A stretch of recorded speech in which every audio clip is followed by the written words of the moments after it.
सनातन धर्म में वर्ष भर में 24 एकादशी तिथियां आती हैं। हर एकादशी का अपना अलग महत्व है, लेकिन अश्विन मास के कृष्ण पक्ष में पड़ने वाली इंदिरा एकादशी का स्थान विशेष है। यह एकादशी न केवल पितरों को मोक्ष दिलाती है, बल्कि भगवान विष्णु की कृपा से साधक के जीवन में सुख, शांति और समृद्धि भी लाती है।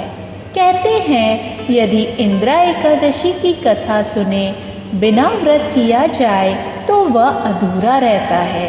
आज हम आपको सुनाएंगे वही पौराणिक कथा जो हमें बताती है कि यह व्रत कितना अद्भुत और शक्तिशाली है। एकादशी का महत्व। एकादशी व्रत का सनातन धर्म में अत्यधिक महत्व है। महीने में 2 बार आने वाली यह तिथि भगवान विष्णु की उपासना के लिए समर्पित मानी गई है। पितृपक्ष में आने वाली इंदिरा एकादशी का फल और भी बढ़ जाता है, क्योंकि यह समय किए गए व्रत और दान से न केवल साधक को पुण्य मिलता है, बल्कि पितरों को भी मुक्ति प्राप्त होती है। राजा इंद्रसेन का परिचय। पौराणिक कथा के अनुसार सतयुग में महिष्मती नगरी में राजा इंद्रसेन राज्य करते थे। वे पराक्रमी, धर्मनिष्ठ और भोग विलासी भी थे। राजा के जीवन में सभी भौतिक सुख प्राप्त थे, लेकिन पितरों की मुक्ति का विषय उनके सामने आने वाला था। नारद मुनि का आगमन। एक दिन नारद मुनि राजा इंद्रसेन की सभा में पहुँचे। उनके साथ एक गंभीर संदेश था। नारद जी ने राजा से कहा, हे राजन, मेरी भेंट हाल ही में यमलोक में आपके पिता से हुई। उन्होंने कहा कि जीवन काल में एकादशी का व्रत भंग हो गया था, जिस कारण वे आज तक मुक्ति नहीं पा सके और यमलोक में भटक रहे हैं।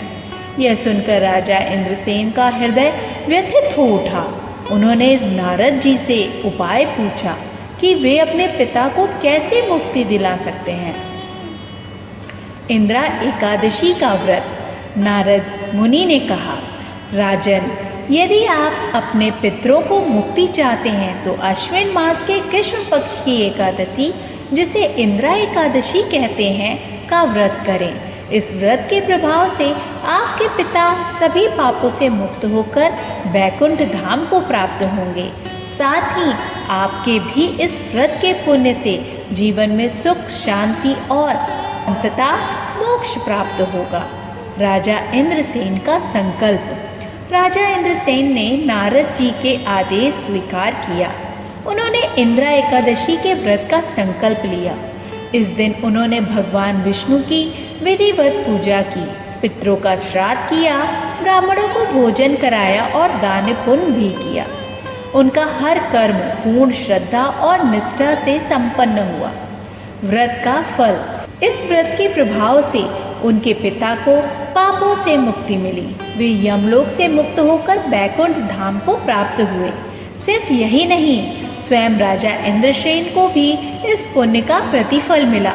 मृत्यु के बाद उन्हें भी बैकुंठ धाम की प्राप्ति हुई। इसलिए यह कहा जाता है कि इंदिरा एकादशी का व्रत केवल पितरों के लिए ही नहीं, बल्कि व्रती को भी जीवन भर शांति और अंत में मोक्ष का मार्ग देता है।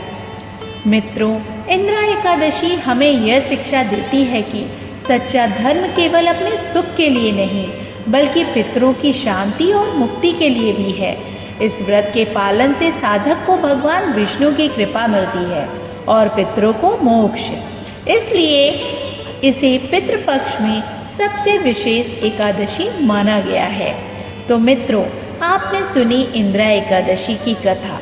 यह कथा हमें बताती है कि एक साधारण सा व्रत भी जीवन और परलोक दोनों को सुंदर बना सकता है।